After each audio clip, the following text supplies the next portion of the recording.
A quiet night across Brooklyn and Queens. A station canopy glows like a small lighthouse.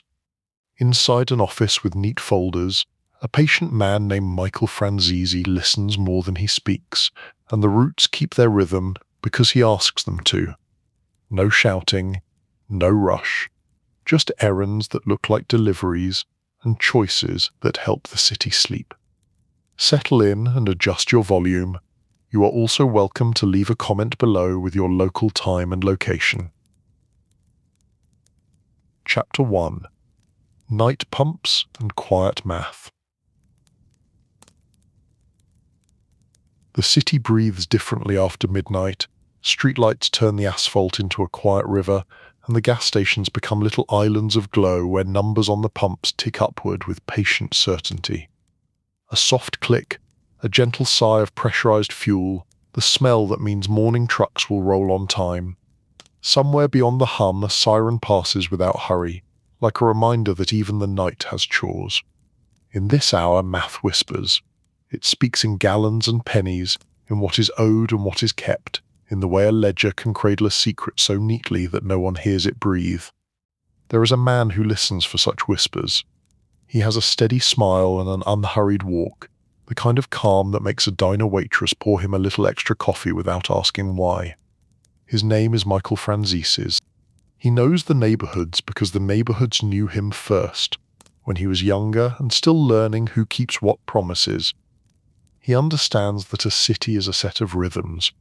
Trucks pull in, trucks roll out, invoices arrive, checks depart, and in the spaces between everyday steps there are chances to organize the flow. At a certain level, organization is kindness. It keeps things on time. It keeps families fed. That is how the pitch always begins. Note far from where the coast bends along Long Island, the word tax follows every gallon of gasoline like a quiet chaperone. A few cents for the state, a few for the federal government, more for roads, for schools, for the ordinary miracles of upkeep that nobody thanks until a pothole vanishes.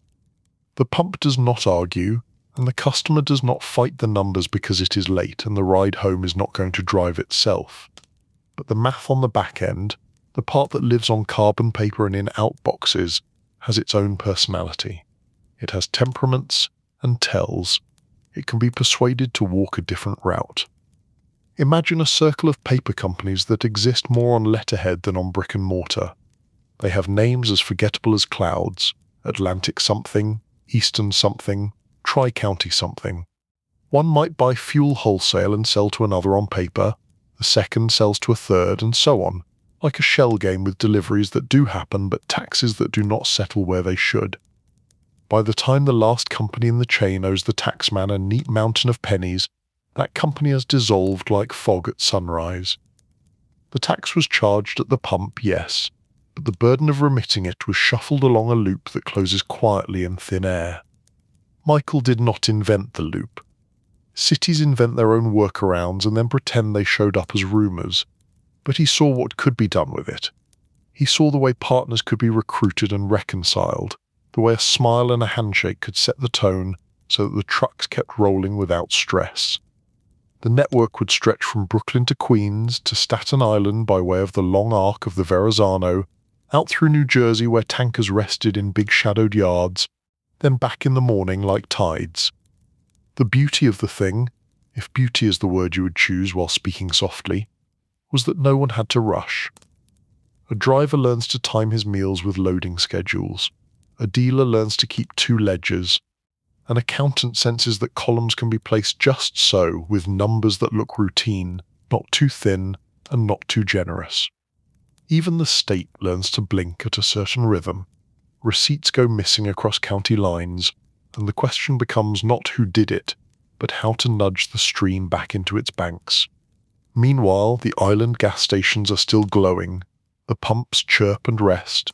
The coffee burns a little in glass pots. It is a quiet empire built on math so simple and so patient that no one at the counter feels hurried. Light humor is the city defense against insomnia, and even in this scheme it appears. Someone jokes that the only thing moving faster than a New York minute is a tax bill that never finds a mailbox. Another says the trucks have better attendance than half the bankers downtown. They laugh because stress loosens when you pretend the future is a friendly neighbor. And in some ways it is. The rent gets paid. The family eatery off Queens Boulevard upgrades from thin napkins to the thicker kind. A dry cleaner replaces the humming motor that made the whole shop vibrate like a tired saxophone. The arrangement needs people who enjoy being on time. Michael shows up before meetings and leaves without making a show of it. He uses real names when real names are necessary and lets harmless titles do the rest of the work. He prefers diners because diners are truth serum for a city that pretends it never slows down. In a diner you can measure a man by how he orders eggs. In a diner you can flip a napkin and sketch a flow that looks innocent, because it is innocent for everyone except the line where the taxes are supposed to land. The risk is not a villain in a mask. It is a gentle tap on the shoulder. A state investigator who reads too carefully. A clerk who notices that 3 companies share a fax number and a taste for short leases. A delivery log that repeats the same number of gallons so consistently that it feels more like an incantation than an inventory. But risk is also part of the lullaby. It hums a note that keeps the crew focused. Do not make a mess. Do not run red lights. Respect the hours and the weather and the limits of a city that forgives almost anything except being made to look foolish. Take a night drive with Michael in your mind. Start at a station near the Belt Parkway, where the canopy lights buzz like contented insects. The clerk nods behind bulletproof glass that has not seen trouble in years because the regulars are loyal and the coffee is strong. Head east. Feel the lanes widen as Long Island turns its face to the sea. Turn back through Brooklyn, where row houses rest under quiet windows, then across the bridge where the cables lift, a harp big enough to play a hymn. On the far side, New Jersey provides storage and plausible confusion. Back and forth, not fast, never fast, but steady, like the heart of a large animal asleep. In the daylight, the newspapers will someday write about a yuppie done, a phrase invented to make breakfast conversation more lively. The truth at night is less dramatic. It is paper shuffling and gas fumes and ledgers that balance if you hold your head at a certain angle. It is a man who learned to organize people, who prefer to be organized. If he smiles, it is because calm is the currency that spends best after 2 a.m, when the only witnesses are raccoons behind the dumpster and a kid wiping down a pump with a grey rag. He is not alone in this. There are wholesalers with interchangeable names. There are station owners who learned long ago that survival is a team sport. There are truck drivers who can solve a routing problem faster than any software, and there are accountants whose biggest thrill is a column that adds up the same way twice in a row. The circle of trust is drawn with pencil, easy to erase. The lessons of the street are blended with the patience of the suburbs, and in the middle is the math, purring like a well-tuned engine. From time to time, a partner brings a partner, and one more name joins the list on an office door that might not open to the public. The list lengthens, and with it the distance between obligation and payment. That is the way the loop survives. It stretches just enough to avoid tearing. It does not taunt, it does not raise its voice. It simply keeps the pennies walking, one small pair of feet at a time, toward places where they will not be easily counted. The city hums while you sleep. The buses kneel at stops and rise again. The ferries carry their small constellations of passengers. In this ecosystem, gasoline is the blood and accounting is the nervous system. The scheme, if you must call it that, is a way to reroute signals without interrupting the pulse. It keeps everyday life smooth, even while it moves responsibility into a shadow that looks a lot like a filing cabinet that never fully closes. Still, the night is honest. It tells Michael the same thing it tells every person who has ever taken a little more than the rules intended. You can have quiet for a while. You can have order and routine and a calendar that works like a Swiss clock. But time belongs to Noah. Eyes adjust. Patterns are learned. That clerk with the good memory gets a new job at a state office. A trooper on the turnpike notices the same trailers making the same turn-offs on the same days. Questions begin as gentle as the first birds before sunrise. Yet in this chapter of the story, the question remains whispers. The crew is steady, the stations are clean, the money is sorted and tallied in rooms that smell like coffee and toner. Michael looks out a window at an avenue that glows like a runway and thinks about how good it feels when a plan behaves. Somewhere, he tells himself, there is a limit, and he will know it when he sees it. He has not seen it yet, so the city turns toward dawn, and the island stations blink as the automatic timers adjust their lights. A truck pulls in with a yawn and a hiss. The driver rolls his shoulders and checks his watch, even though he knows the schedule by instinct. Another day is about to begin, built on what the quiet hours have organized for it. In the space between the pump numbers and the ledger line, the calm remains. For now, the math smiles. Chapter 2.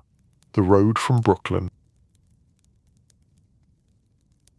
Before numbers began to dance for him, Michael was a boy in a borough that teaches a particular balance of respect and ambition.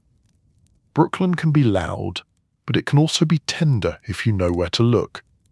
Corner stores that run tabs because grandmothers always make good on their word, schoolyards where you learn how to step into a conversation without stepping on any toes, Sunday afternoons when the smell of sauce drifts down whole blocks and you can guess the score of the game by the volume of the cheers. In such a place, a name is both a key and a weight. His father was known. The name Franzese carried a presence that opened doors and closed others. The law of the neighborhood traveled ahead of Michael like a breeze through tall grass. He learned early that a steady face is often safer than a sharp tongue. He learned to listen more than he spoke.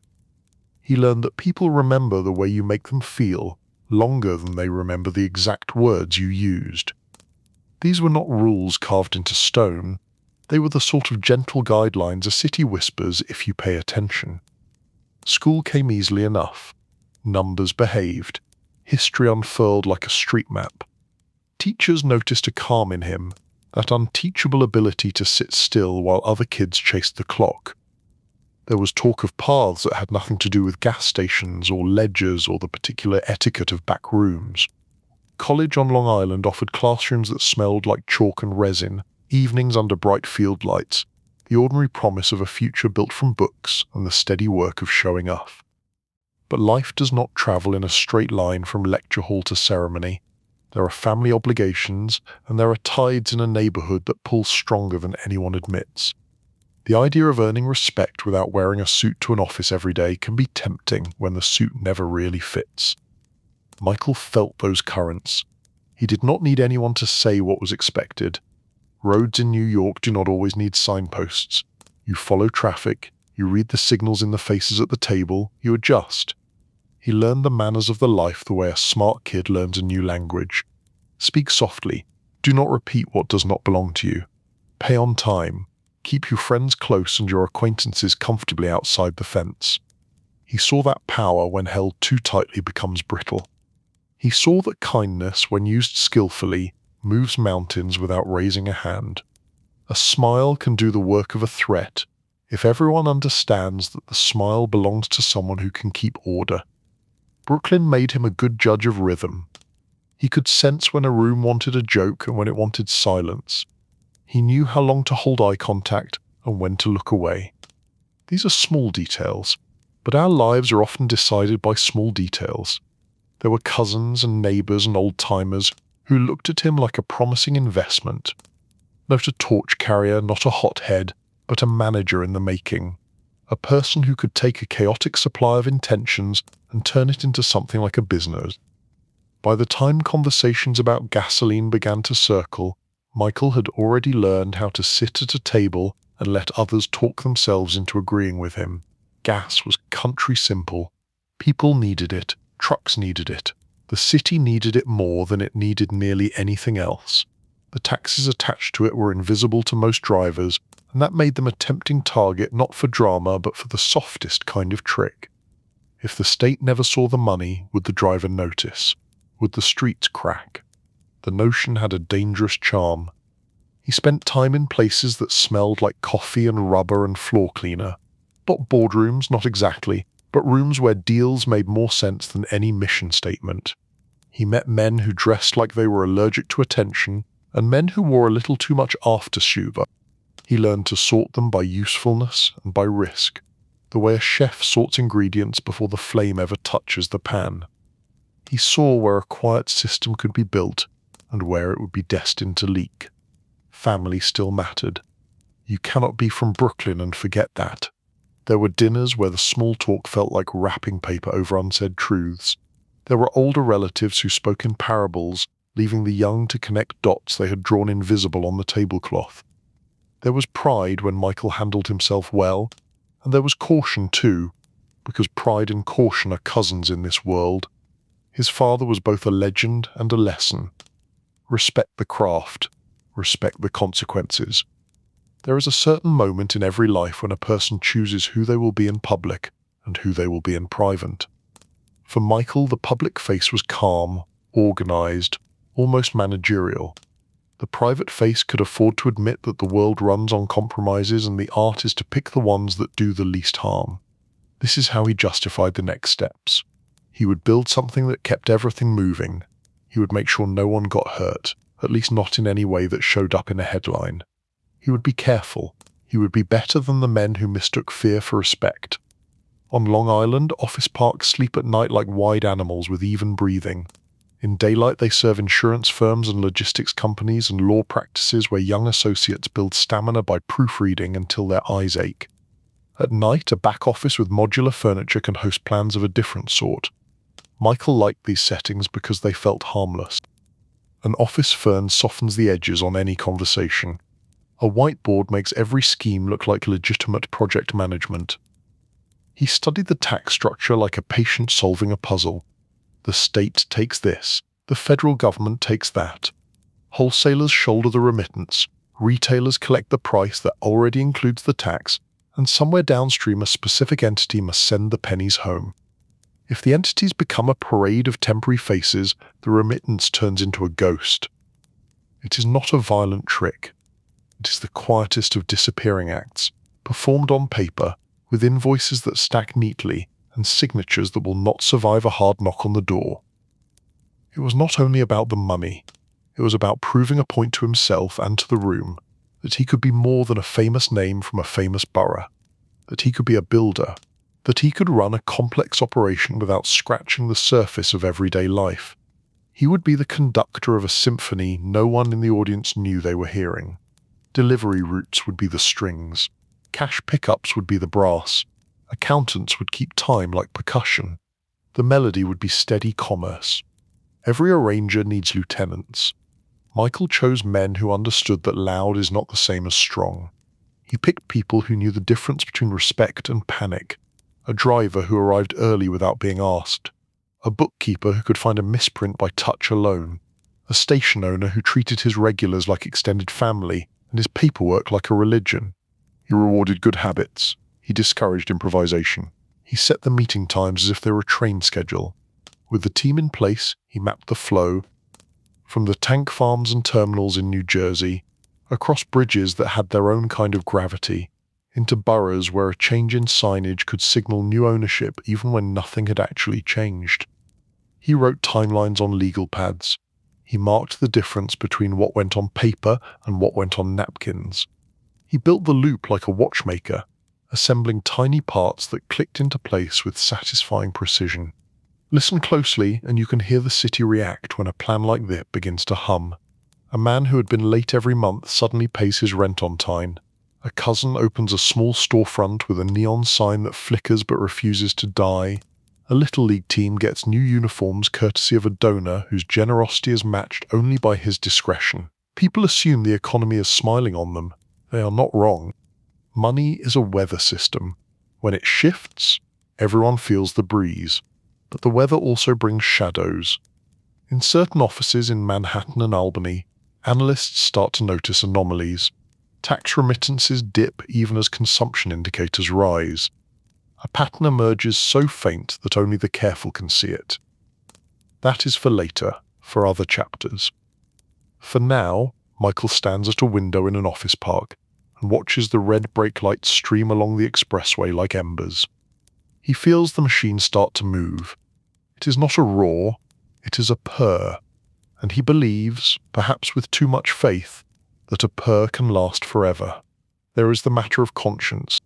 Even in quiet crime, there is a voice that asks whether the money diverted from taxes was meant for potholes that will go unrepaired, for school supplies that will be ordered next month instead of this one. Michael hears it and files it away like a report he will read after lunch. He tells himself that everything balances in the end. The city finds other ways. His operation is a rounding error in a metropolis that loses track of whole budgets. He might even believe that for a while. He measures progress not in money but in smoothness. Fewer phone calls at odd hours, fewer questions from vendors, fewer missed connections at loading bays that used to run on chaos. He takes pride in simple things, in a truck that backs perfectly to a dock, in a clerk who remembers a code by heart, in a ledger line that aligns by instinct. This is the engineer in him, the part that loves neat solutions. The danger is that neatness can seduce.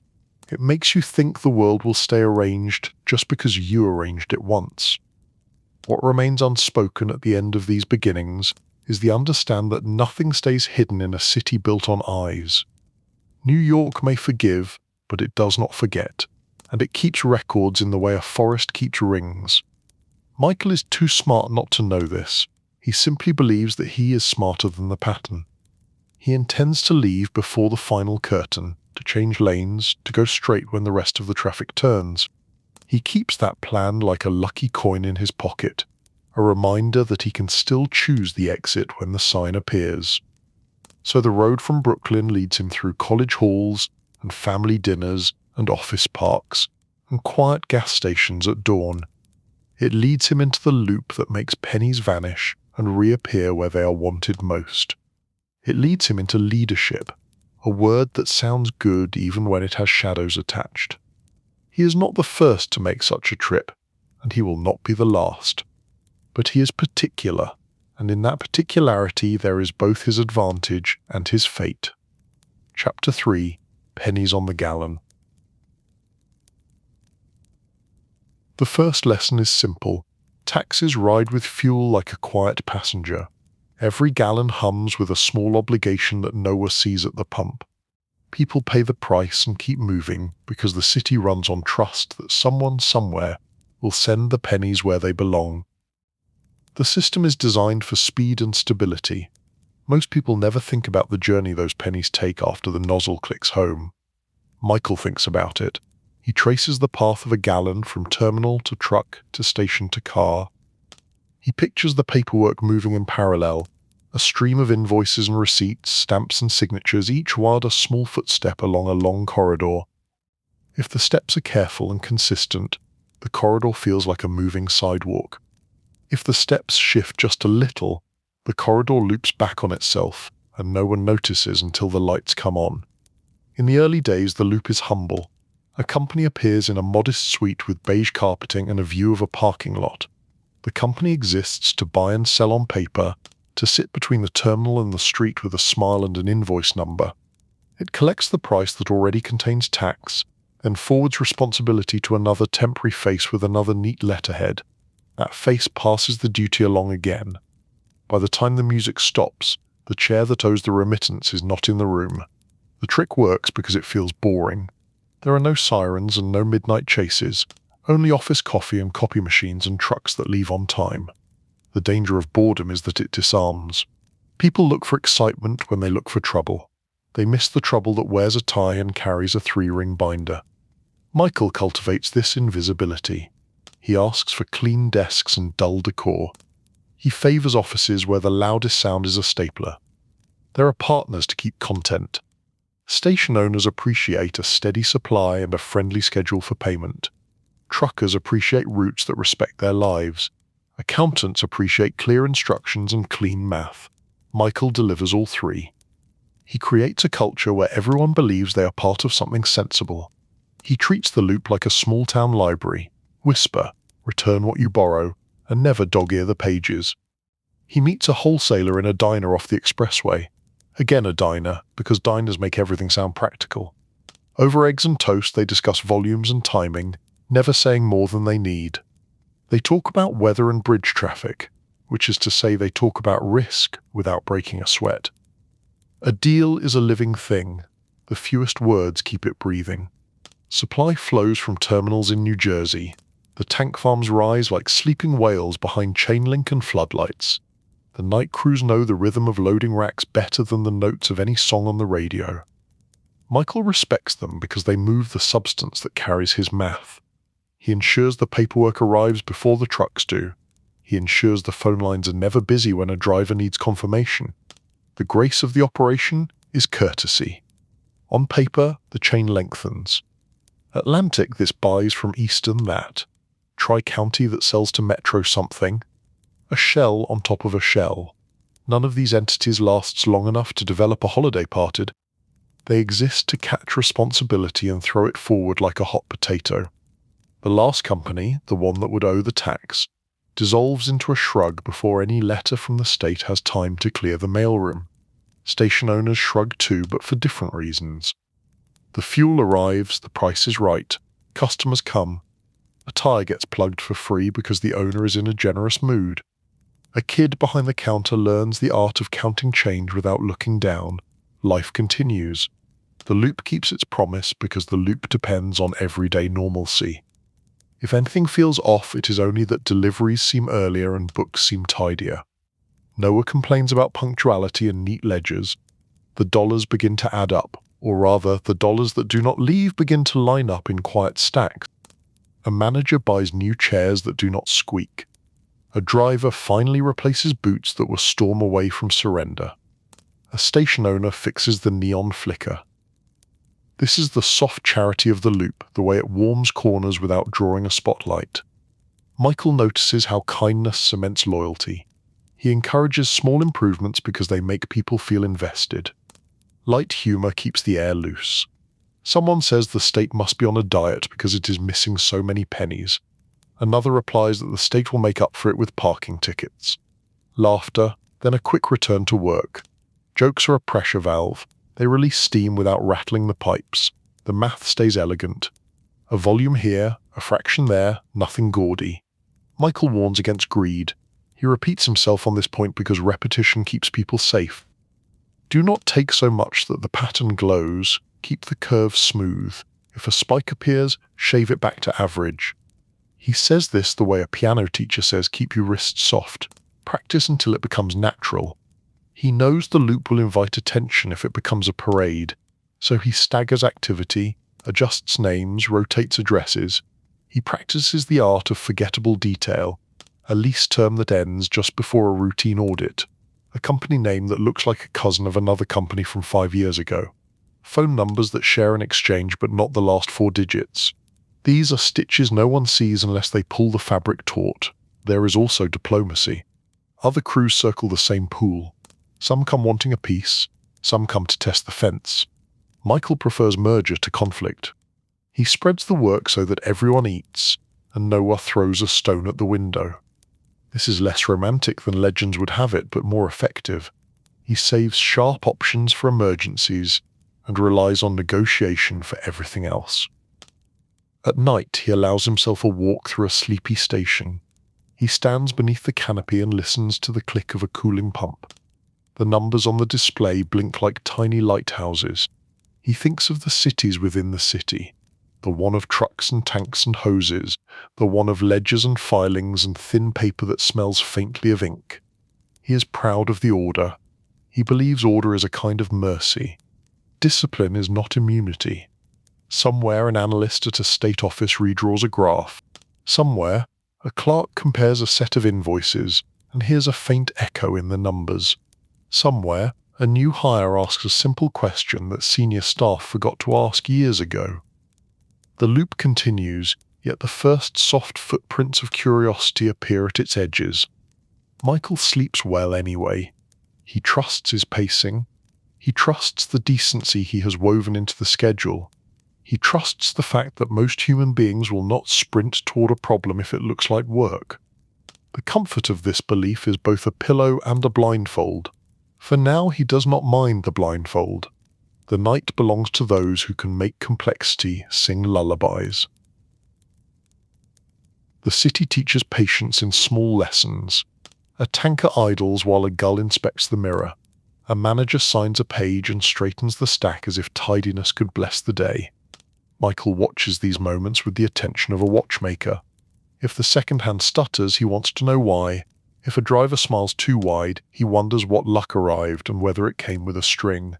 This is not suspicion for its own sake, it is stewardship. Keep every cog oiled, keep every hinge quiet, and the door opens for everyone who needs to pass. In a mid-morning drizzle, he stands near a loading rack while vapor drifts like breath on a cold day. The metal arms move with practiced grace. A clipboard changes hands. The radio murmurs a station that plays songs from 10 summers ago. Nothing dramatic, that is the point. The loop survives because it can hide inside a picture of normal life. Trucks in, trucks out, receipts filed, voices kept low, no one in a hurry, no one asleep. The paper companies are not villains in a play, they are paper boats on a controlled stream. Each is folded with care, launched with a little push, and expected to dissolve before it snags a reed. A name appears on letterhead with an address that looks like every other suite in a hallway, that smells like toner and fresh carpet. Phones ring, faxes arrive, a secretary offers coffee, then the boat rounds a bend and is gone, and a new one bobs into view with a name so bland it could sell staplers. Station owners join the rhythm because rhythm is comfort. A man who once chased deliveries now watches them arrive 5 minutes early. He learns to breathe again. He fixes a flickering bulb he had ignored for a year. He buys thicker napkins because regulars notice details. He tells his clerk to keep the bathroom spotless, a promise that earns more repeat business than any coupon. The better things feel, the less anyone asks where the pennies nap before they should be waking on a state ledger. Michael avoids greed the way a pedestrian avoids a puddle that hides a deep pothole. He says take less than you can, and make it look like you could not take more even if you wanted to. He says smooth the line until it feels like a lullaby. The men around him nod because they like sleep more than they like noise. The loop is a chorus sung under the breath. Harmony, not volume. A supplier in New Jersey prides himself on courtesy. He keeps his office cool even in winter so the coffee always tastes better. He says good morning like a habit that kept him safe through rough years. Michael respects him for showing up neat and leaving neat. They speak in specifics. Volumes, windows, turnpike delays, bridge wind. They never say more than needed. The agreement between them is like a handshake inside another handshake. There is a young dispatcher who treats routes like chess. He can picture 2 hours from now as if it had already happened. He moves drops forward when the sky darkens over the river.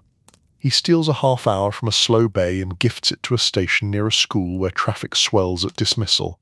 He does it all with a pencil and a quiet hum. Michael notices and places a steady hand on the boy's shoulder. Talent, he says without saying it, should be taught restraint before it learns applause. On the island, an office park glows in the late afternoon. Inside, a whiteboard carries a curve that would make any auditor yawn. A gentle hill up, a gentle hill down, no spikes, no cliffs. The accountant smiles because the graph looks like sleep. Michael smiles because the graph looks like survival. They agree to change nothing, which is the rarest decision in a city that worships momentum. At a small station off a service road, a cat performs the duties of a night guard. It surveys the counter with an expression that suggests it has seen more than most detectives and prefers not to be impressed. The clerk scratches its head, checks the till, and watches the canopy lights flicker against a low cloud ceiling. A tanker whispers in, patient as a librarian. The hose connects with a polite clank. The world tilts a degree toward order. Still, Michael leaves room for the weather in human hearts. A partner might get restless. A driver might start to believe he is the pilot rather than the crew. An owner might brag on table too far into a night. So Michael rotates jobs the way a gardener rotates beds. He moves people before they learn the wrong lesson too well. He offers rest before fatigue grows teeth. He brings donuts before worry grows a story. Small care is cheaper than large repair. At dusk he drives the belt and watches tail lights rise and fall like fireflies trained by a metronome. He thinks about the first day he noticed the gap in the tax corridor and felt the strange mix of admiration and temptation. Clever systems invite clever mischief. The question is not whether a door exists. The question is whether walking through it makes the house better or worse. He tells himself he has pulled rugs straight and set tables level. He knows that the bill for borrowed efficiency will arrive with a date stamp. He chooses not to read it yet. For tonight, the empire is a handful of neat habits. A promise kept to a driver with a sore back. A call returned to a supplier who hates waiting. A ledger checked until the numbers rest like birds on a wire, evenly spaced and untroubled by wind. The loop does not brag, it does not cough, it does not even smile. It breathes, and the city breathes with it, unaware and grateful. Chapter 4. Paper Trails That Go in Circles. Morning filings begin with coffee and quiet. An assistant unlocks a door on a short hallway where every suite has the exact same carpet and the same framed photo of a sailboat. Inside, a desk waits for a stack of forms, incorporation papers, tax registrations, bank resolutions, everything you need to conjure a company that looks normal at first glance. The office smells like toner and new cardboard. It is the scent of legitimacy. The new company is born with a neat name and a modest purpose. It will buy fuel from a wholesaler and sell it to another wholesaler. It will operate with the speed of a mayfly, long enough to issue invoices and short enough to vanish before anyone comes around with question. No one throws a party for it. No one remembers its birthday. That is the point. Next door, a leasing agent flips through a folder of short-term rentals. He knows without knowing that some of these tenants will be ghosts by the time the lease expires. He also knows the rent will clear every month, because ghosts take pride in punctuality. The agent likes punctuality. He does not ask about business models. He asks about references and points at the signature line. Phones are set up. A receptionist with a pleasant voice answers with grace and transfers with care. The number will match the letterhead and the filings, and when the number is retired, it will be retired with gratitude and no drama. A fax line exists to finish the camouflage. In this era, a fax line is a small pledge of seriousness. The machine itself is a humming grey animal in the corner, eating paper and exhaling confirmations like little sighs of relief. Bank accounts open with small deposits. The banker appreciates a tidy story and a clean shirt. The story is always tidy. Distribution, logistics, wholesale. The banker hears these words as if they were lullabies. The signatures are smooth, the accounts will be used as bridges, not destinations. The money will pass through like a commuter who never misses a train. Contracts are drafted, terms are reasonable and fair, another layer of perfume that smells like compliance. Payment windows are neither tight nor loose. Delivery obligations are stated in sturdy language. If you read too quickly, you would think you were looking at any decent business relationship. If you read carefully, you would notice that the heart of the contract is motion. These companies live to keep the ball in the air.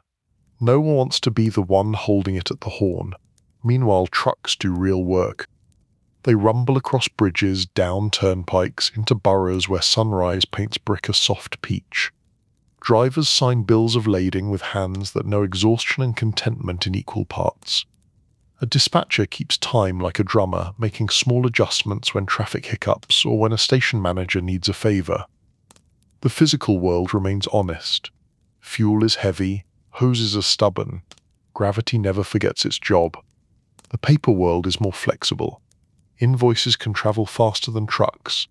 Payments can be scheduled to a rhythm that benefits everyone except the state ledger. The loop depends on this difference between weight and weightlessness. Michael understands both. He keeps his feet in the truck yard and his head in the filing cabinet. He respects the men who lift and the clerks who type, because both are engines in the same machine. In a small conference room with frosted glass, Michael meets with accountants who speak softly and avoid adjectives.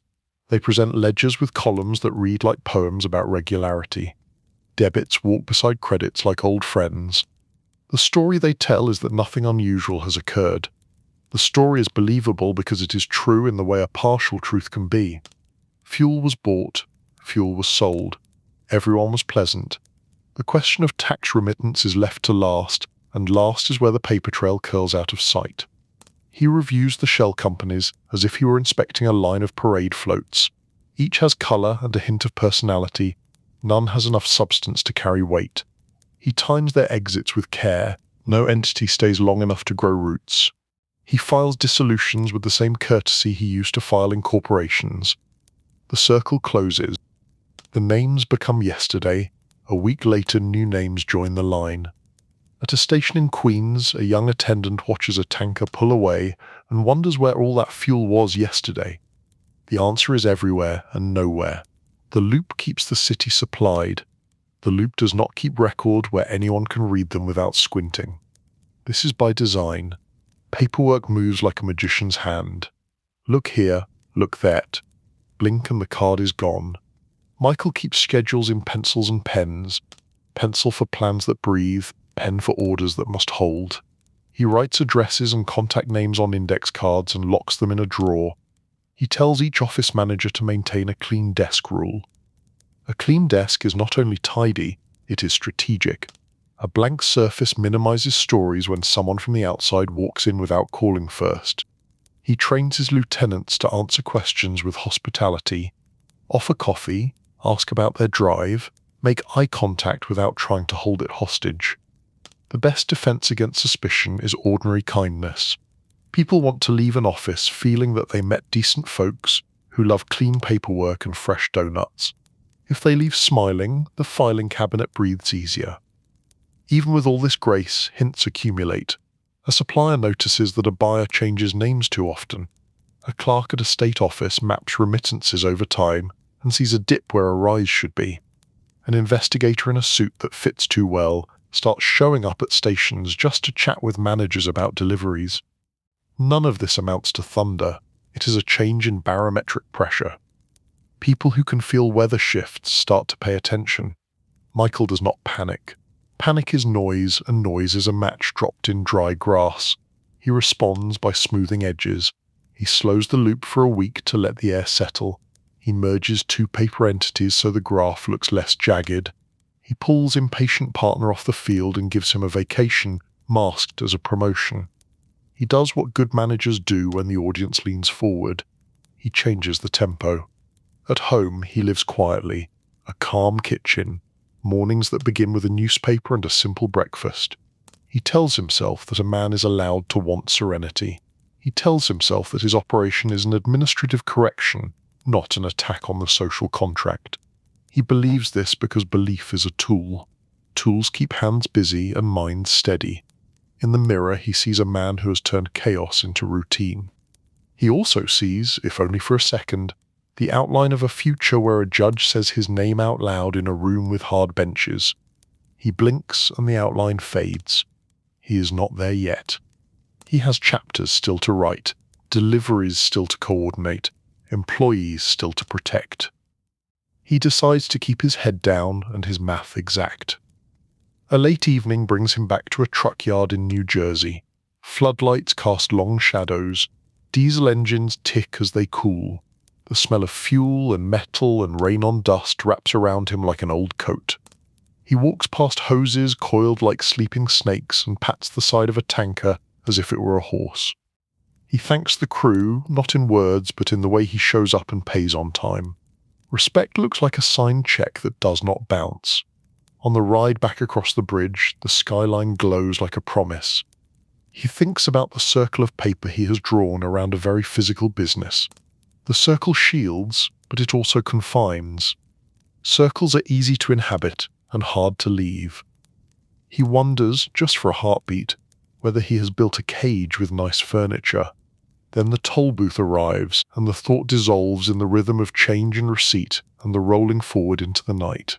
Back in an office, a printer sings. Pages stack, warm and convincing. The trail goes in circles because circles are neat. Circles imply closure, but in the margins of those pages the first faint pencil marks of scrutiny appear. A name underlined, a date questioned, a volume that asks politely to be double-checked. The circle does not break. It quivers. The city does not notice yet. Michael does. And he tightens his tie, straightens the files, and prepares for the next movement of this calm, intricate song. Chapter 5: The Yuppie Don and the Weekly Count. A city can be measured by its calendars, movie premieres and school recitals, and the quiet march of rent day. In Michael's world, the most important square on the week is the day of the count. Not an event with banners or speeches, just a ritual that keeps the gears from grinding. It happens in a room that smells like toner and fresh coffee, at a table that has seen pens run dry and half a dozen nervous jokes. The count is where numbers turn into stories and stories turn into decisions. He arrives early because early is a signal. It says we respect the rhythm. It says we trust the math to speak. The lieutenants trickle in with folders tucked under coats. The accountant places a small stack of ledgers like a priest laying out hymnals. No one raises a voice. The opera of humility begins. Michael asks simple questions. Are the deliveries matched to the invoices? Are the invoices matched to the bank lines? Are the bank lines matched to the next shell in the parade? Everyone nods. Everyone breathes. Outside, Long Island office parks do their slow dance of minivans and lunch trucks. Inside, the week is stitched together with tidy language. A station on Queens Boulevard synced right on schedule. A tanker that needed a tire but still made the second drop. A clerk who caught a transposed number before it turned into a headache. Little victories, the kind that make an operation feel blessed. Michael praises them in short sentences. He has learned that few words travel farther. The nickname arrives the way such things always do, on the back of a headlines. A writer in town decides the story needs a suit and a hair gel reference, and Yuppie Don is born. The phrase sticks to Michael's jacket like lint.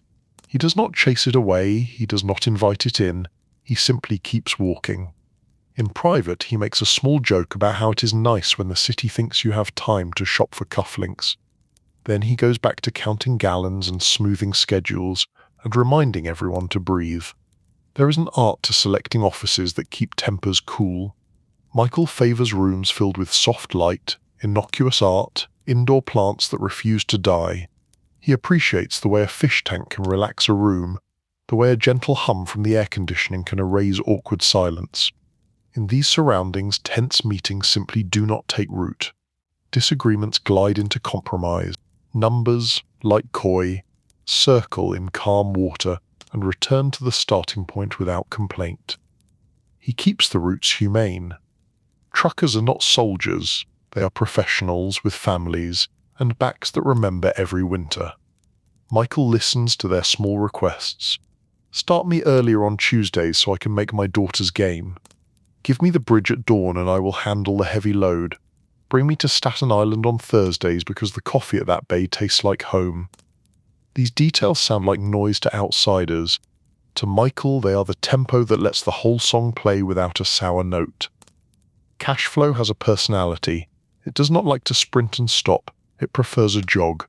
So the weekly count becomes a metronome, outlays to drivers and station owners, settlements from retailers who appreciate the calm, transfers between companies that are already halfway out the door. He keeps the pulse even. If a week runs hot, he cools it with a pause on a purchase and 2 softer invoices. If a week runs thin, he tightens roots and asks for a favor from a friend who owes him one. He coaches his lieutenants like a patient teacher. No spikes, he says. Smooth the line. If the graph is a gentle hill, the auditors nap. If it looks like the skyline, the auditors wake. The men smile because they see the truth in it. The softest hand leaves the fewest fingerprints. In this world, restraint is not just virtue, it is camouflage. Light humor oils the hinges of the meeting. Someone says a station in Brooklyn has a cat that judges customers from the counter and only purrs for regulars. Someone else says the cat knows who tips. Laughter ripples and then fades into the rust of a paper. The mood matters because fear corrodes. Michael knows he must feed the crew serenity. He does it with timely payments, with courteous reminders, and with the confidence that every problem has a calm solution if you give it 10 minutes in clean paper. The larger network requires diplomacy. Crews from other corners of the city knock at the edges. Some arrive with charm, some bring a chip on the shoulder. Michael prefers a wide table to a narrow fence. He slices the pie so that everyone eats. He sets expectations in the language of schedules rather than threats. He says, here is the lane, here are the mile markers, here is when the lane merges back into traffic. People relax when they can see the roads. Respect travels ahead of him like a quiet escort. Note the kind that demands silence, but the kind that encourages it. He pays on time. He avoids humiliating anyone. If someone fails, he moves them sideways before moving them out. He believes that a man who leaves with his pride intact will not go out of his way to cause trouble later. He is right more often than not. But the week is not only about money. It is about scanning the horizon for weather. Reports from state offices drift in through back channels. A new task force with a name that sounds clever. A rumor that a wholesaler in New Jersey has been visited by polite men who ask precise questions. An accountant notices that one of the temporary companies got mail from a department that usually forgets where it put its stamp pad. The signs are still faint. They are enough to get his attention.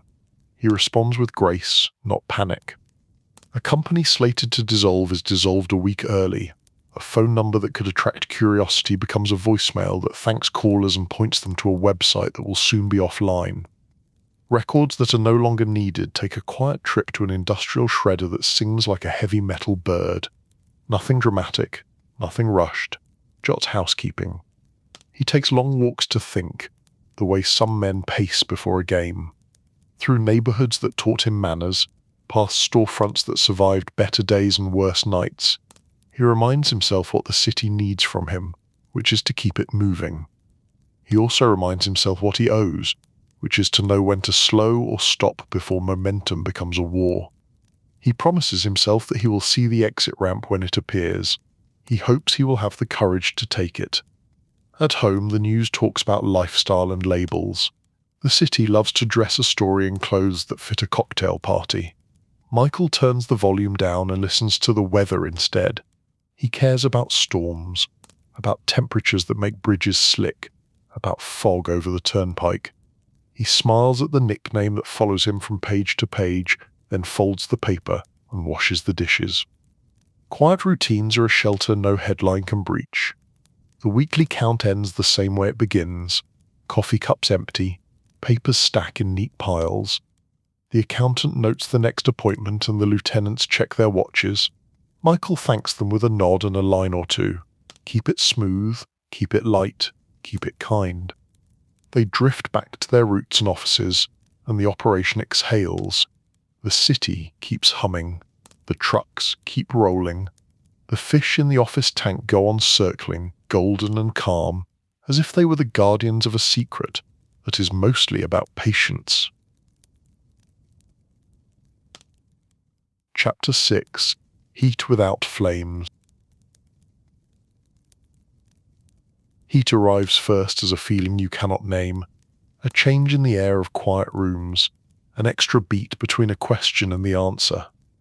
In Michael's world, heat is not sirens and flashing lights. It is the sound of shoes in a hallway that never had echoes before.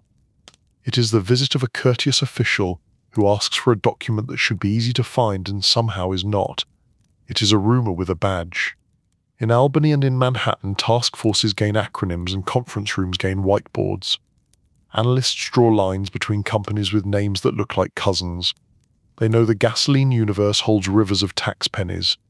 They know some of those rivers evaporate in the sun of paperwork and disappear before the state can drink. They begin to map where the fog forms. The map is faint. It is enough. An investigator stops by a station in Queens and talks to the manager about deliveries. He compliments the cleanliness of the bathrooms. He asks which days are busiest, which routes are smoothest, which drivers tell the best jokes. He writes nothing down at first. He files it away behind a pleasant smile. He returns the next week as if he liked the coffee. The manager begins to sense that this is not about coffee. A clerk in a state office goes home proud because a graph finally behaved. She has been refining it for months, aligning consumption estimates with remittance schedules, learning the seasonal dance of gallons. Now the graph shows a dip that refuses to be weather. She emails her supervisor, who replies with careful interest. The clerk does not know Michael's name. Her curiosity is a pebble that will roll, then slide, then push a little avalanche down a quiet hill. Michael feels the barometer fall. He senses it in small ways. A wholesaler asks for a meeting in person rather than over the phone. A bank manager in a tie too bright suggests a slight change in how wires are described. A long, comfortable supplier stops smiling with his eyes. None of these signal panic.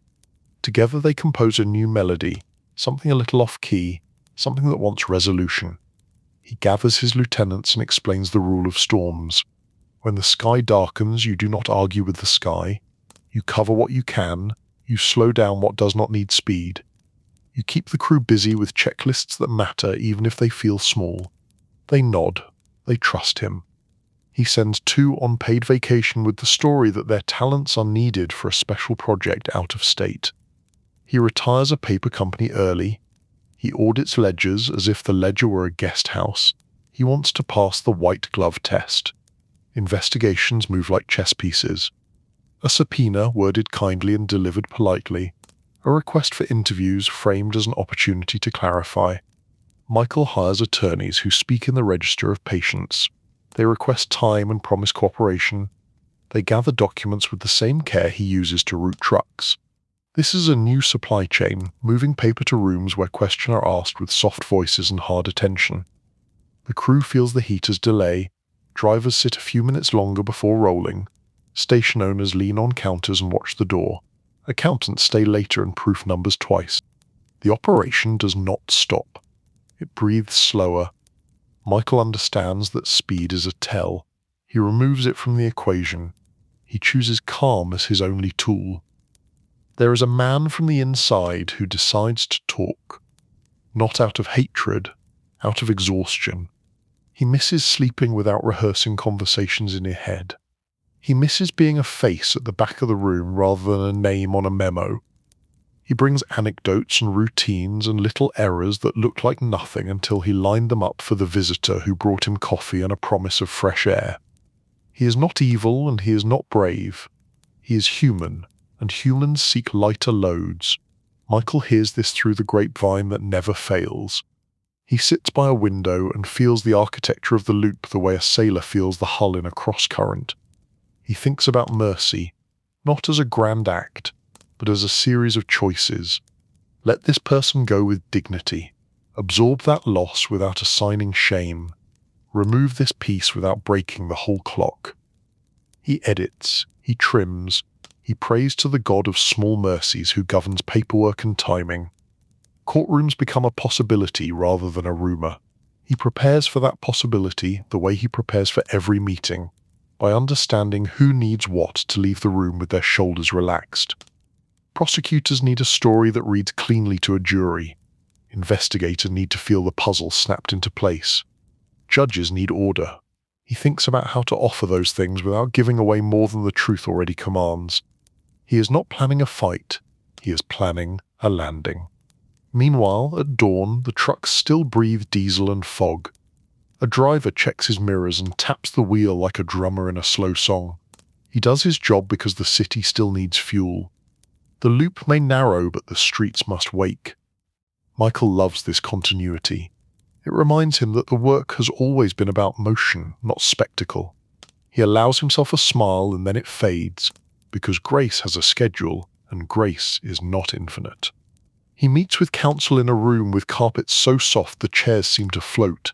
They speak in paragraphs that include phrases like best possible outcome and structured resolution. The lawyers respect his intelligence. He respects their fluency in a system that wears suits and carries calendars stamped with decisive days. He asks them to aim for peace, to protect his people where they can, to keep the circle of consequence as small as the law allows. Investigators are not villains in this telling. They are people with jobs and families and the same desire to sleep through the night. Michael knows this and refuses to demonize them. He speaks of them as forces in weather. You do not bargain with a winter storm, You build a path and keep the shovels close to the door. He can live with that. It is cleaner than enmity, and it keeps the story from curdling. The routine at home grows even simpler.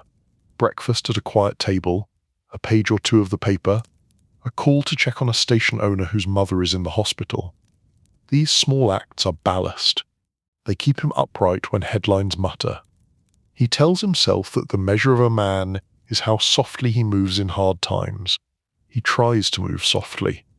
A late night brings rain, then a hush.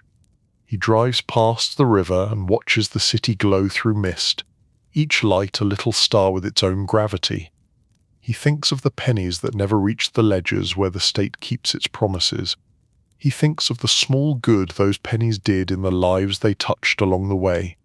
He knows neither thought cancels the other. He accepts that paradox as the tax he owes to conscience. The next morning the phone rings. An attorney with careful diction tells him a date and a place and what to bring. He thanks the voice and writes the information down in steady script, the same hand that once drew the first loops and roots. He breathes. He straightens his tie. He picks up a folder that contains a life translated into pages.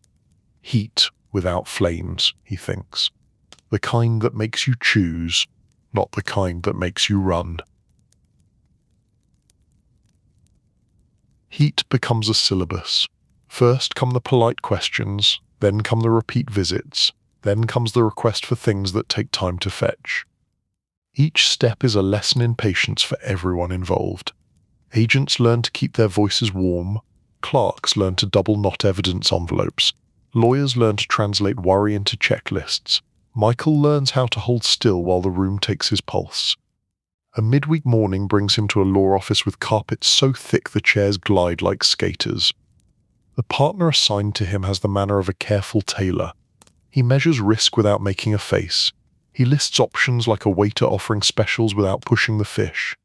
Cooperation, he says, is sometimes the best thread in a torn suit. Michael nods. He has always favoured repair over spectacle. The task force expands. More chairs at the table, more binders with tabs in calm colours. A new analyst presents a timeline where dots have learned to connect themselves. Not with fireworks, with the patience of moss finding stone. When she points to a season where remittances drooped while consumption swelled, the room tilts an inch towards certainty. The case begins to have a spine. Michael hears about this second-hand and does not roll his eyes. Competence deserves respect even when it is inconvenient. He spends a day on the road, visiting stations that have learned his rhythm. He tells owners to keep their heads down and their bathrooms immaculate. He tells drivers to obey every limit as if the signs were signed by their grandmothers. He tells accountants to pretend that an order to watch is each column with a magnifying glass and a cup of tea. He becomes a metronome in a room where anxiety wants to freestyle. A friend from long ago asks if there is a quicker way through this storm. Michael answers with a single word: no. The world loves shortcuts until the bill arrives. The only honest road now is the slow one with mile markers that say you are still on course even if your feet ache. He hangs up and walks the block, counting breaths and street trees and reasons to keep kindness in his pocket. The first formal papers arrive with a knock that is more courteous than any movie would admit. "Sign here to acknowledge," the visitor says, "and thank you for your time." The signature is neat. The copy is neat. The hallway is neat.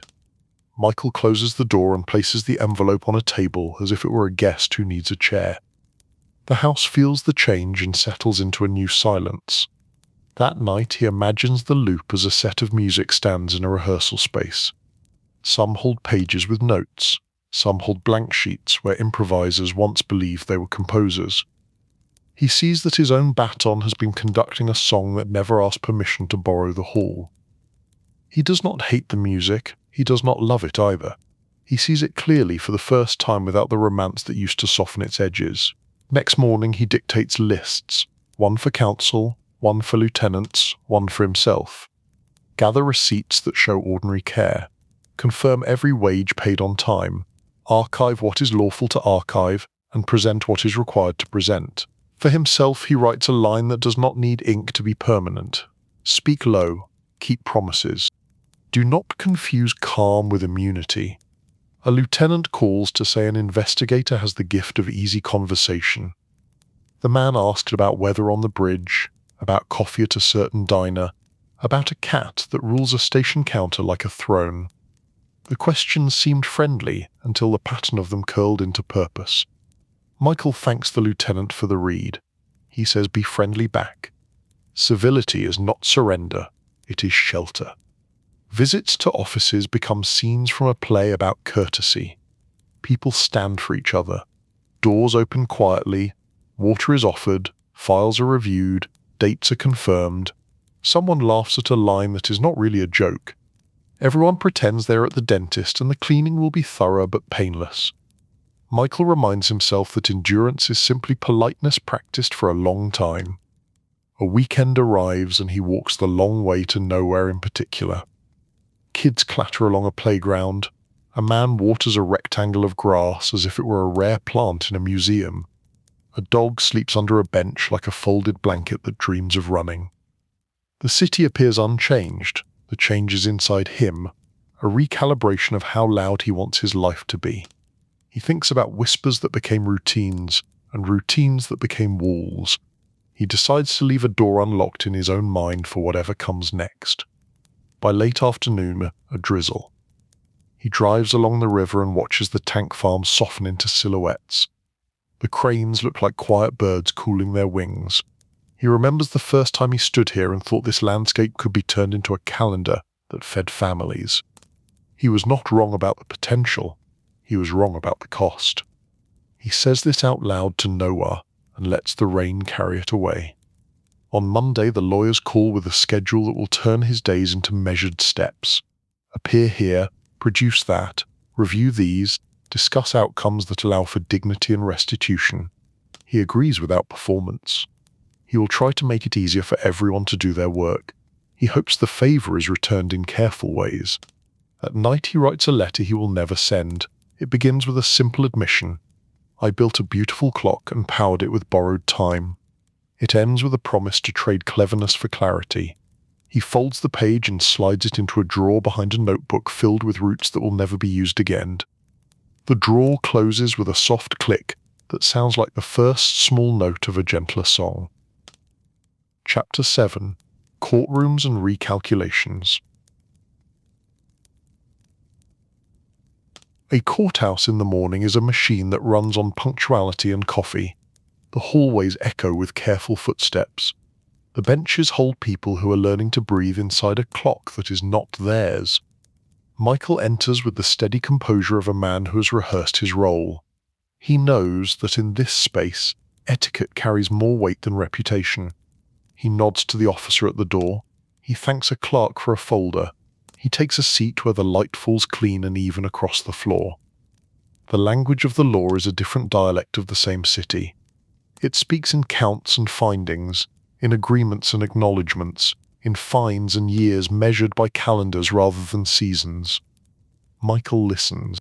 He hears the story the state has assembled, a careful braid of documents and delivery logs, and the voices of people who finally chose to sleep at night. He does not flinch. He does not argue with the wind. He knows when to raise a hand and when to let gravity do its work. Attorneys move like conductors, shaping the mood with measured phrases. They speak of responsibility and of order restored. They lean on the idea that cooperation is a kind of repair.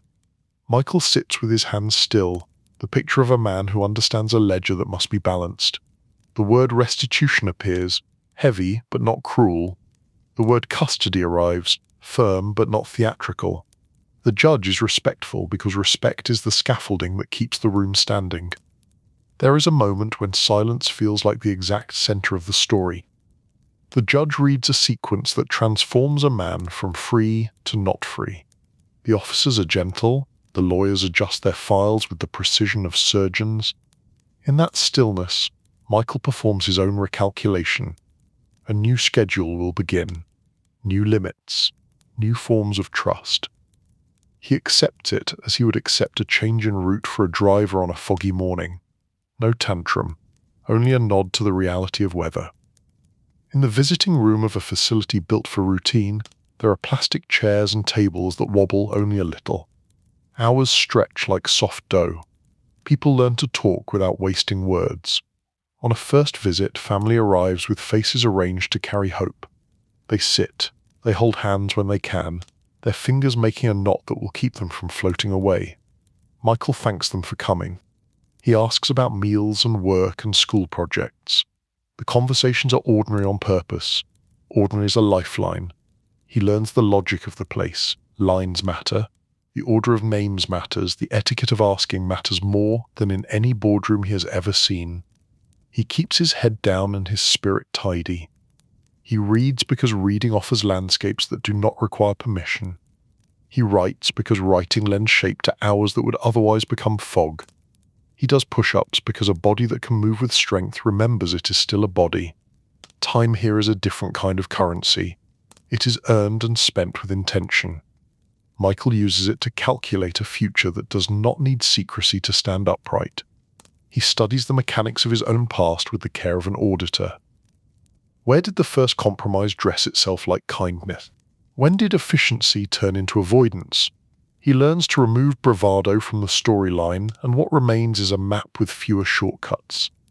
Letters arrive with news of small triumphs. A niece wins a spelling bee. A friend opens a small deli and names a sandwich after an inside joke. A former driver sends word that his back finally healed and his daughter made varsity. Michael reads each note twice. He stores them like receipts of grace. He answers with steady encouragement and zero drama. He cannot send money, so he sends patience, the one gift that keeps its value in any season. There are also letters from strangers, people who heard a version of the story and want to know if the rumors grow or shrink when held close. He answers the ones that sound like they are asking for direction rather than entertainment. He warns against the romance of shortcuts. He warns against mistaking calm for safety when the calm is built on borrowed time. He keeps his words plain. Plain travels farther. Inside the walls, the clock collects weeks and months like stamps. The routine becomes a shore on which the mind can rest. In the dining hall, he sits with men who speak in careful jokes. He trades a portion of dessert for an extra fruit when it seems like the right call. He listens to the way stories curve, and he learns which versions are told to survive the afternoon and which are told to build a bridge to mornings that feel earned. Legal work continues beyond the scenes. A restitution schedule is set with numbers that would make a younger man flinch. Michael treats it like a mortgage in reverse, a duty that will take a long time and will define none corner of his days. He does not argue with its size. He measures progress in steady installments and vows not to miss any. A promise, once a street-level currency, becomes a ledger entry that wears a suit. When release finally gains a date on a calendar, hope arrives dressed as caution.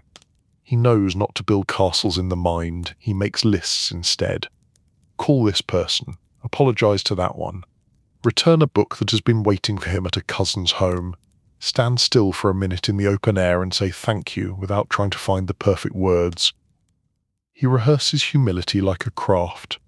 The city outside has continued without him. It always does. He prepares himself for small shocks. The speed of the phones, the shift in slang, the station on the corner that used to fix flats now sells smoothies in flavors that sound like spring and neon in equal measure. He promises himself that he will not judge the changes. He will simply proceed with curiosity, the mood that rescued him from worse mistakes. After the gates open, the recalculation becomes flesh. He steps into a morning that smells like damp concrete and bus exhaust, and miraculous opportunity. He is determined to keep his world simple. The architecture of that choice is strict. Modest rooms, honest schedules, people who do not need introductions to stand with him. He starts to build a life in which sleep comes without bargaining. Old acquaintances test the perimeter, sometimes with warmth, sometimes with nostalgia that tries to recruit. Michael declines each invitation with thanks. He repeats that the past is not a currency he can spend anymore. He says no without applause, and he keeps walking. The city rewards forward motion. It always has. There are conversations with agencies that still carry ledgers with his name in them. He shows up on time. He keeps his tone level. He pays what is due when it is due. He is not trying to impress, he is trying to be precise. Precision leaves fewer stories for others to tell. At night he takes long walks. Brooklyn remains a textbook that updates with each edition. Corner stores have different owners but the same patience for regulars who count out change slowly. Schoolyards are still arenas where loyalty is rehearsed without anyone using the word. Sunday afternoons still smell like sauce, though some of it now comes from jars with labels that argue about authenticity. The music of the borough persists. He hums along without needing to lead. He thinks often about the math that once purred like a well-tuned engine. He does not glamorize it, he does not throw it in a fire either. He files it under lessons learned the long way. He admits the harm that does not fit into a headline. He admits the small good that arrived by accident. He refuses to let either admission cancel the other. This balance is the closest thing to wisdom he can claim. The final pages of this chapter take place in a quiet kitchen. He makes coffee at dawn. He reads and writes and plans a day that does not require a cover story. He answers a letter from a teenager who thinks the words "retired from the life" sound like a movie title. He tells the kid that life is better without titles. He tells him that real strength is the ability to choose the slower lane and stay there when the fast lane starts to sing. He signs with care and folds the page as if paper could carry grace in its creases. Chapter 8. A Different Kind of Stage. When a man leaves a life built on whispers, he must learn to speak out loud without inventing drama. Michael begins with small rooms, church basements that smell like coffee and lemon cleaner, school gyms where the banners are older than the students, community centres where folding chairs wait in neat rows like patient listeners. He tells a story that prefers the modest truth to the glamorous lie. He talks about routes and ledgers, and the way a shortcut steals from the future. The first time he steps to a microphone, his hands remember the old calm. He does not perform, he converses. He lets silence carry part of the message. He learns to pause when a sentence lands softly, and to move on when an anecdote threatens to become entertainment. The audience leans in. Some arrive expect a circus. Most leave with a blueprint for discipline. He adapts the voice of a coach rather than a confessor. He tells young men that patience is a tool, not a burden. He tells young women that certainty is not a gift given by others, it is a habit you give yourself. He describes how a city can pull you into its rhythms until you mistake habit for destiny. He shows them where he stepped off the path and how to read the signs that warn of cliffs disguised as parking lots. A different kind of work grows in the daylight, honest business that can be introduced without a knot in the stomach. Ventures that require genuine patience rather than camouflage. The same skills that once mapped daisy chains of paper now map supply chains that pay the taxes they owe and sleep without watching the door. He learns the wine trade, the speaking circuit, the writing of chapters that do not smudge when touched by curious hands. He is not trying to sell redemption. He is trying to model steadiness. There is light sarcasm in his delivery because sarcasm is a city vitamin. He jokes that the only thing scarier than a judge is a microphone with feedback. He jokes that spreadsheets are more dangerous than the street because they can fool you into thinking you understand everything. People laugh, and then they listen harder. Humor disarms the story and makes room for plain advice. He takes invitations that bring him to towns far from the boroughs. He sees how quiet highways stretch toward horizons that do not ask for tolls. He meets parents who want their sons and daughters to know that glamour often hides a handcuff. He meets kids who have never been to New York but understand the hunger for momentum. He shows them what momentum looks like when it is not tethered to a secret. The lesson he repeats is soft but firm. Do not admire the mask, admire the work. Work that endures does not need aliases. It does not need two ledgers. It does not require you to teach your own heart to whisper. He tells them about choice, that small hinge on which so many lives swing. Choose slow gains. Choose clean promises. Choose the lane that allows you to wave at yourself in the mirror without wincing. From time to time, a reporter asks questions that want a headline. He gives them something else. A paragraph that will never go viral because it does not shout. He says the story is only useful if it keeps a kid from taking a step he cannot unstep. He says the past is a book that will always be on the shelf, but you do not have to read it every night. He says the best part of a second chance is that it teaches you to stop gambling with the first chance of the next person. He keeps in touch with men who once stood beside him in rooms where the windows did not open. Some also chose new weather, some could not. He does not judge. He offers help where it will be accepted. He buys coffee. He answers late-night calls with respect for the hour and for the human at the other end. He knows the difference between rescue and respect. He chooses the second because it builds stronger bridges. Not every audience is kind. There are those who want him to glorify the old life, to turn the loop and the ledger into campfire tales. He does not. He holds the line. He reminds them that thrill is a short season and that winters are long. He reminds them that the state keeps records and that when your name lands in a ledger you do not control, it will arrive with a weight that strains the soul.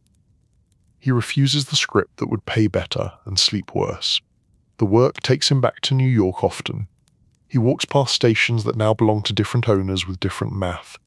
He sees prices climb and drop with oil markets that could not care less about his biography. He sees inspectors doing their jobs, younger and eager and armed with software that notices patterns he once coached into silence. He is oddly comforted by this. Systems should learn. That is how cities grow wise. There are stages with bright lights and better microphones, conference centres where badges swing from lanyards and coffee comes from silver urns. He stands there too, in a suit that fits because it was chosen, not because it hides. He tells executives and students the same truths he tells church basements. He does not switch dialects. He does not change the ending to flatter a room. Authenticity is his single luxury. At home he writes. Pages become chapters. Chapters become a record that cannot be mistaken for legend. He writes about his father with affection and caution. He writes about loyalty as a force that must be held with both hands and checked against daylight. He writes about the gasoline scheme with diagrams that would make any teacher smile for their clarity and then frown for what they enabled. He writes as if a future grandchild might day ask him to explain, and he wants to have the words ready.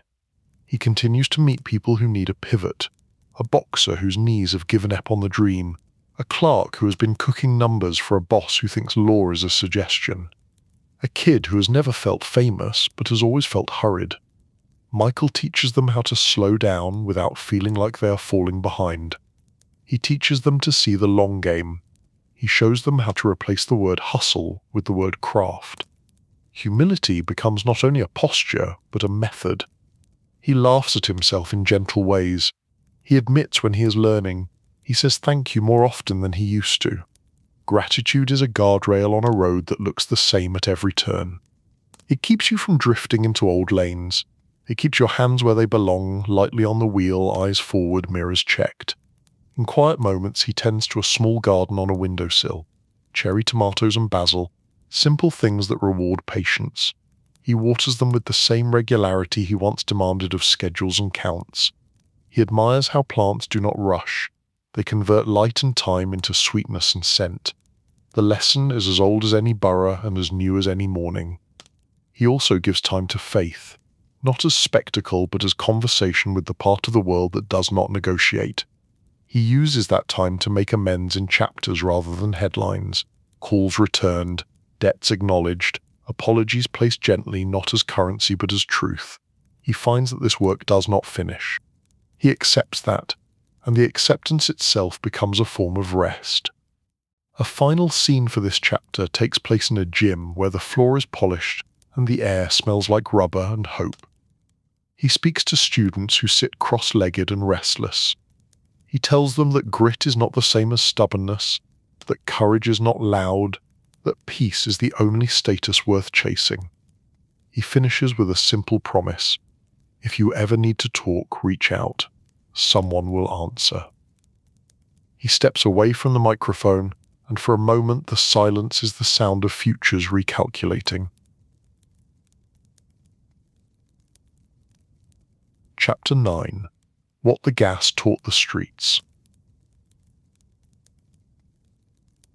A city is a classroom that never rings a bell. Lessons sneak into daily life while people search for parking or stretch a paycheck to Friday. The gasoline scheme wrote its own syllabus across boroughs and bridges. It taught that systems are only as strong as their quiet corners. It taught that if a gap exists, someone will learn its shape and walk through it with careful shoes. First, there was the lesson in design. Taxis are built into the price so the driver never argues with a separate line, that elegance hides a burden that lives behind the station door. When the burden can be pushed along through paper hands, someone will push. It is not always greed. Sometimes it is the itch to prove a point about efficiency and control. But whatever the motive, the gap becomes a road unless someone patches it. Then came the lesson in human nature.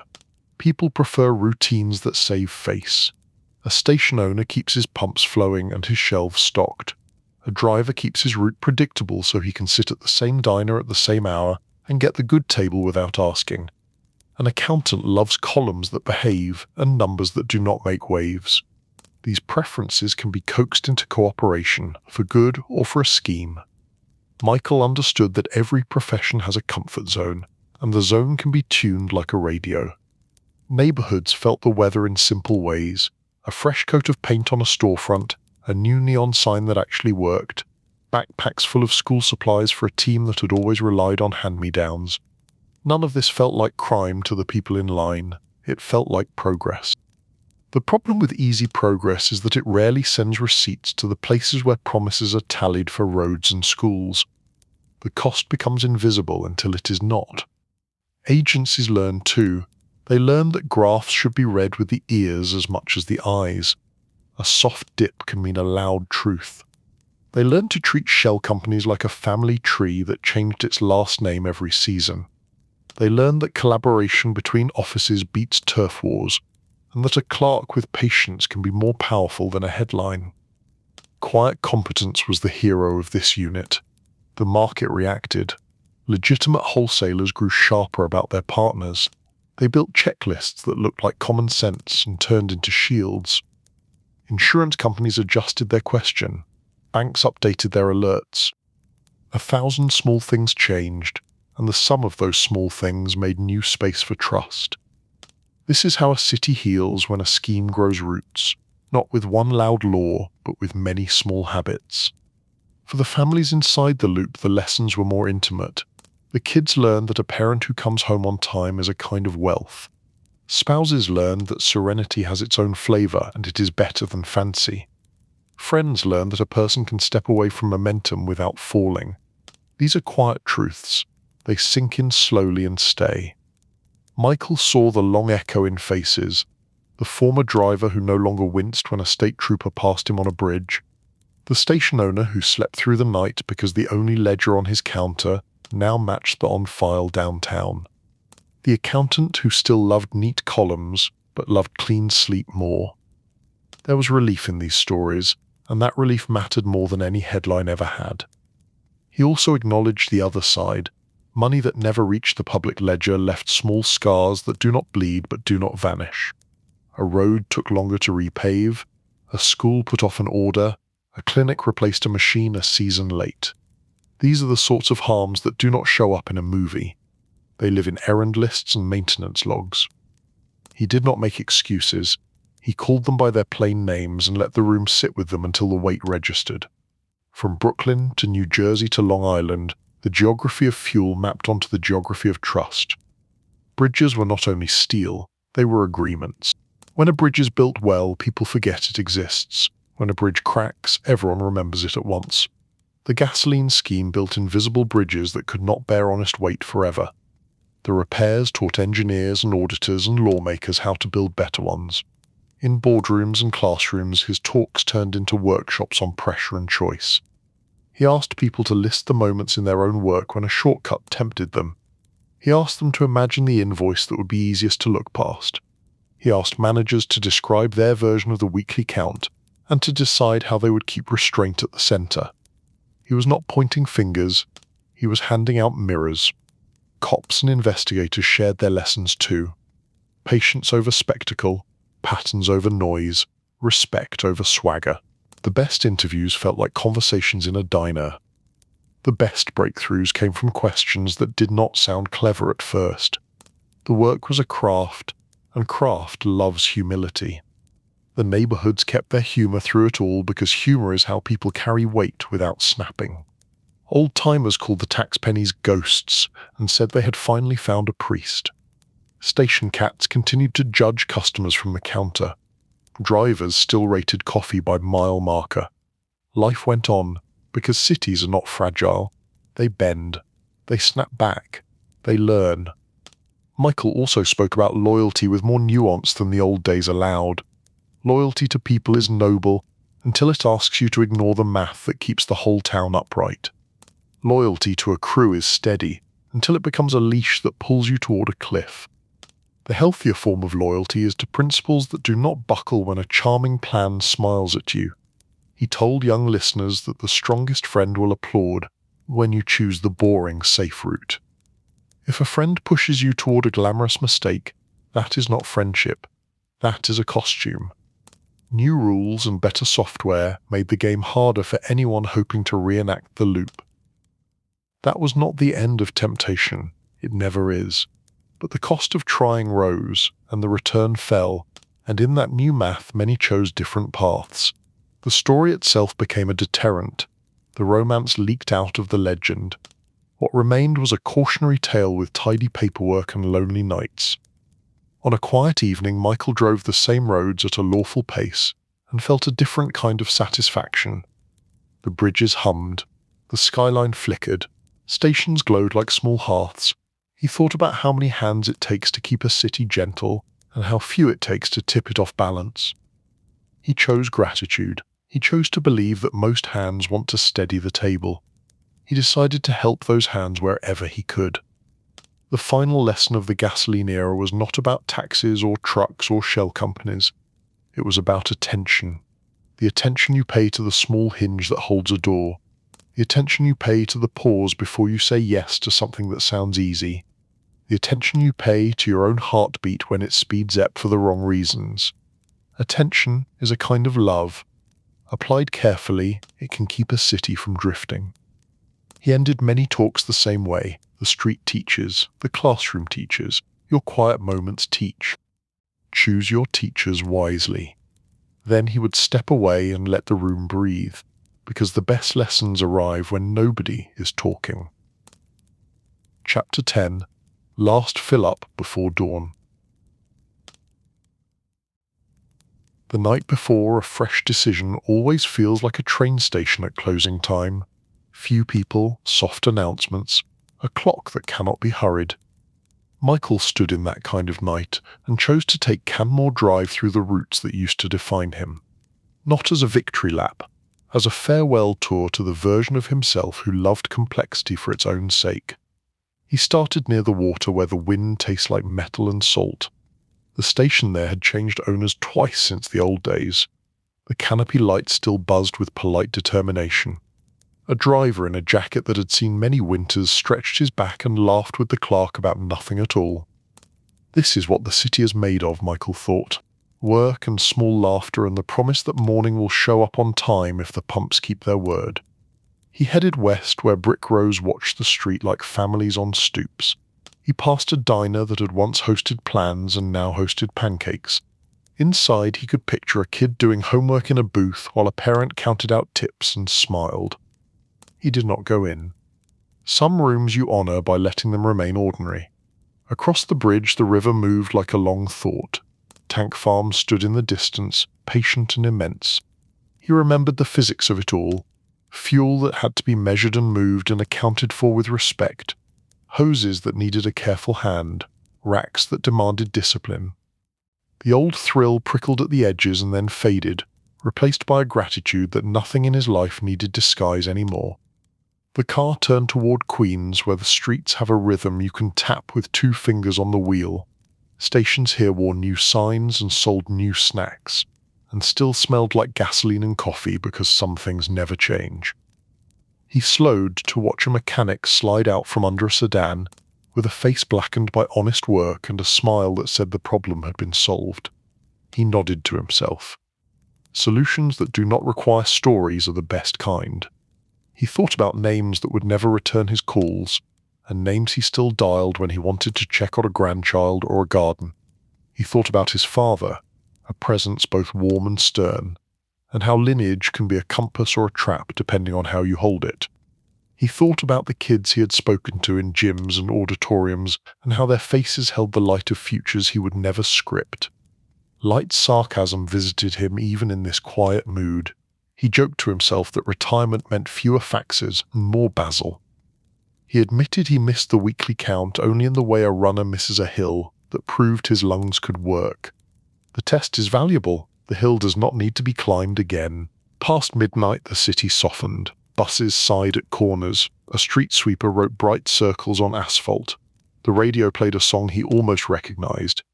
He kept the volume low because the night deserved reverence. He let memory spool and rewind with no need for editing. The mistakes were part of the real, the kindnesses were too. He let them sit next to each other without forcing a tidy label. He pulled into a station for a final fill-up before dawn, more ritual than need. The attendant was young and cheerful and knew the price of everything on the shelves by heart.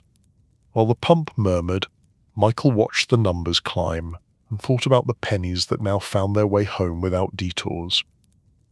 The world does not become perfect, he told himself. It becomes a little more honest, one habit at a time. A man with work boots and a lunch pail bought coffee and nodded at him.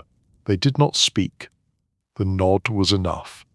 Two lives intersected for a breath in a pool of fluorescent light and then flowed back into their separate currents. That is the poetry of long cities. You share a moment and no one needs a story to justify it. When the tank clicked full, he replaced the nozzle and thanked the attendant as if a small ceremony had been completed. He paid, took a slow breath, and scanned the horizon where the first thin line of grey hinted at morning. He felt the relief of a choice confirmed by the simple act of returning the handle to its cradle. He had nothing to hide and nowhere to hurry. The ride home carried the texture of completion. He passed schools that would open in a few hours, bridges that would soon carry their usual orchestra of commuters, bakeries where ovens were already awake. He thought about the chapters still ahead. More talks, more letters, maybe a book club in a library with tall windows and a resident cat. Maybe a walk with an old friend who finally figured out how to let go of the fast lane. He would keep telling the story in a way that helped rather than dazzled. He would keep the tone calm and the conclusions plain. He would refuse the glamour that asks for the past to grow a cape and a theme song. He would offer instead a stack of practical choices, the kind any person could make on a hard Thursday with bills on the table and the phone blinking. The last turn brought him to a quiet block where the streetlights wore halos from a thin mist. He parked, sat for a moment with the engine off, and listened to the silence settle. There was no countdown, no curtain. There was only a man in a car, breathing evenly, grateful for a path that allowed him to sleep without bargaining. He stepped out, locked the door, and walked toward a door that did not need a story to open. In the kitchen he made coffee the way he liked it, no rush, no theatre. He wrote a short note to himself and left it by the sink. Keep the day simple, pay what is due, tell the truth kindly. The note was a compass, nothing fancy, just a point on the map to align with when the world started moving fast again. As dawn widened outside, he stood at the window and watched the first bus of the morning collect its passengers. He felt affection for the city that had been his stage and his teacher and his mirror. He did not ask it for forgiveness, he tried to meet it with respect. He raised his cup slightly, a small salute to bridges and ledgers, to second chances and steady work. Then he turned to the table, sat down, and began the day.